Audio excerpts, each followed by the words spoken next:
पश्चिम बंगाल में एसआईआर पर घमासान जारी है। एसआईआर ने न सिर्फ घुसपैठियों बल्कि ममता सरकार की नींद भी उड़ा कर रख दी है। एसआईआर ने सिर्फ वोटर लिस्ट साफ करने का काम नहीं किया है, बल्कि ये टीएमसी के राजनीतिक समीकरणों में दरार भी खड़ी कर रहा है। कहा जा रहा है कि एसआईआर के डर से सैकड़ों बांग्लादेशी घुसपैठिए राज्य छोड़ने लगे हैं और यही वो वोटर हैं जिन्हें लंबे समय से टीएमसी ने अपने कोर वोट बैंक का हिस्सा बना रखा था।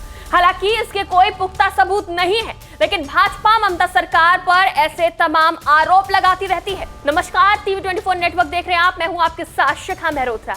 पश्चिम बंगाल में चुनाव आयोग द्वारा शुरू किया गया एसआईआर यानी स्पेशल इंटेंसिव रिवीजन सामान्यतः वोटर लिस्ट की सफाई के लिए होता है, लेकिन इस बार ये एक विशाल राजनीतिक संघर्ष में बदल गया है, क्योंकि ये सीधे सीधे उस विवादित वोट बैंक को प्रभावित कर रहा है जिस पर टीएमसी के मजबूत होने के आरोप सालों से लगते रहे हैं। मीडिया रिपोर्ट्स में दावा किया गया है कि एसआईआर अभियान शुरू होते ही अनेक अवैध बांग्लादेशी प्रवासी घबराकर वापस बॉर्डर की ओर भागने लगे हैं।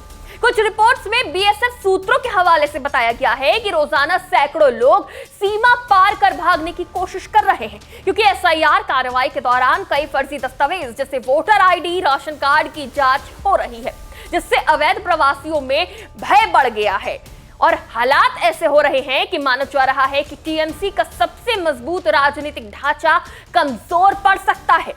कई शहरियों और सीमा क्षेत्रों में मतदान समीकरण पूरी तरह से पलटने के भी अनुमान लगाए जा रहे हैं, जो टीएमसी की सत्ता के लिए दीर्घकालिक खतरा माना जा रहा है। तो वहीं सियासी बयानबाजी भी पश्चिम बंगाल की राजनीति में आग में घी डालने का काम कर रही है, खासकर भाजपा की तरफ से आई प्रतिक्रियाएं। भाजपा सांसद जगन्नाथ सरकार ने तो कहा कि एसआईआर होगा तो टीएमसी खत्म। बंगाल की राजनीति फर्जी वोटरों पर टिकी थी। भाजपा का आरोप है कि टीएमसी ने जानबूझकर लाखों बाहरी लोगों को बसने दिया और उन्हें मतदाता बनाया। तो वहीं एसआईआर पर टीएमसी का पलटवार भी देखने को मिल रहा है। ममता बनर्जी ने एसआईआर को छुपा हुआ एनआरसी तक बताया है और कहा है कि ये बंगालियों को बांग्लादेशी घोषित करने की साजिश है। टीएमसी सांसद ममता बाला ठाकुर ने तो ये तक कह दिया कि ऐसे कदम से नेपाल जैसे हालात बन सकते हैं। टीएमसी सुप्रीम कोर्ट पहुंचकर एसआईआर को रोकने की मांग भी कर चुकी है और इसे शांत लेकिन खतरनाक रिंगिंग तक करार दिया जा चुका है। पश्चिम बंगाल में 2026 में चुनाव है, जिसे देखते हुए भी ममता बनर्जी एसआईआर की टाइमिंग पर सवाल उठा रही हैं। अब आपको बताते हैं कि एसआईआर की 2026 के चुनाव पर क्या प्रभाव रहेगा। अनुमान ये लगाया जा रहा है कि एसआईआर से 5 से 12% वोटर सूची प्रभावित हो सकती है, जिसमें कई संदिग्ध प्रवासी बताए जाते हैं। उनके नाम सीधे तौर पर काटे जाएंगे। इससे बीजेपी को सीमावर्ती जिलों नादिया, मुर्शिदाबाद, उत्तर 24 परगना, कूच बिहार में बड़ी बढ़त मिल सकती है और टीएमसी के लिए यह सबसे गंभीर राजनीतिक आघात भी बन सकता है। और अगर एसआईआर रोका गया, कमजोर किया गया, जिसके आसार तो नजर नहीं आ रहे, लेकिन फिर भी अगर ऐसा किया गया तो टीएमसी अपने वोट बैंक को बचाए रख सकती है।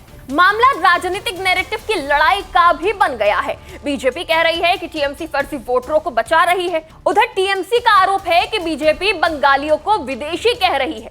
एसआईआर सिर्फ एक प्रशासनिक अभ्यास नहीं है, ये पश्चिम बंगाल की आने वाली राजनीति, सत्ता संतुलन और 2026 चुनावों का केंद्र बिंदु बन चुका है। घुसपैठियों के कथित पलायन ने टीएमसी की मुश्किलों को बढ़ा दिया है और बीजेपी को आश्वस्त कर दिया है। दोनों पक्षों की बयानबाजी ने इस मुद्दे को चुनावी युद्ध का सबसे बड़ा हथियार बना दिया है। अब एसआईआर की रिपोर्ट सामने आने के बाद की राजनीति देखने लायक होगी, जिसमें भाजपा फर्जी और घुसपैठियों के वोट काटने पर अपनी पीठ थपथपाएगी, तो वहीं टीएमसी भाजपा और चुनाव आयोग पर टीएमसी समर्थित वोट काटने का आरोप लगाएगी, बिल्कुल वैसे ही जैसे बिहार चुनाव से पहले राहुल गांधी और विपक्ष ने लगाया था। इस पूरे मामले में आपकी क्या राय है, कमेंट करके जरूर बताइएगा। फिलहाल के लिए इतना ही। आप देखते रहिए TV24 नेटवर्क।